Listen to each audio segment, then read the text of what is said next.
શિષ્યવૃત્તિ યોજના છેલ્લા 2010થી ચાલુ હતી।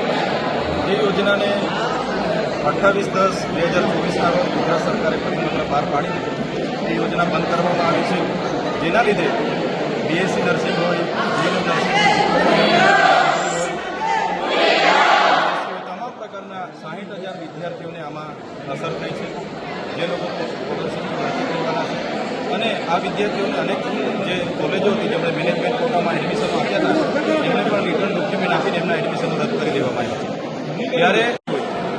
જ્યારે અમારા વિદ્યાર્થીઓની સ્કોલરશીપ સરકાર બંધ કરી દે તો આ ભાજપ સરકારની આદિવાસી વિરોધી માનસિકતા થતી થાય છે।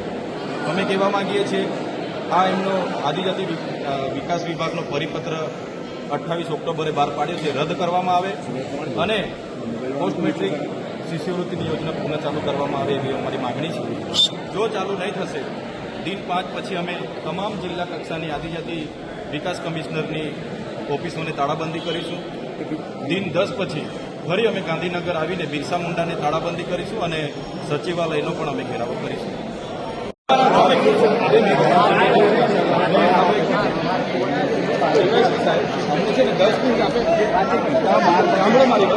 અમે છે ને અમારા આ ભવન કોઈની બાપની પેઢી નથી, સાંભળો, આદિજાતિ વિકાસ માટેનું ભવન છે અને આ 60,000 વિદ્યાર્થીઓના ભવિષ્યનો સવાલ છે, એની રજૂઆત કરવા આવ્યા છે। જ્યાંથી રજૂઆત થશે અમે એથી રજા લઈશું।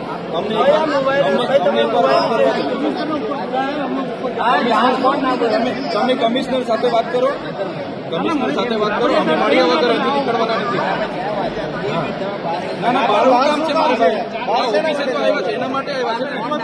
આટલા વિદ્યાર્થીઓ અમે પોતે સાહેબશ્રી અમારી રજૂઆત થશે પછી અમે શાંતિથી રજૂઆત કરીને અમે જવા બહાર શું કરવા જવાના? બિરસા મુંડા ભવન અમારું છે ને, હા, કોઈની બાપની પેઢી થોડી છે। એનું રીઝન શું? અંજલ સાહેબ, એનું રીઝન શું? બહાર જવાનું રીઝન શું? અમે બેસવા નથી આવ્યા, બેસવા નથી આવ્યા। અહીંયા જે મુદ્દા માટે આજે મુદ્દો કરવાનો છોકરાઓ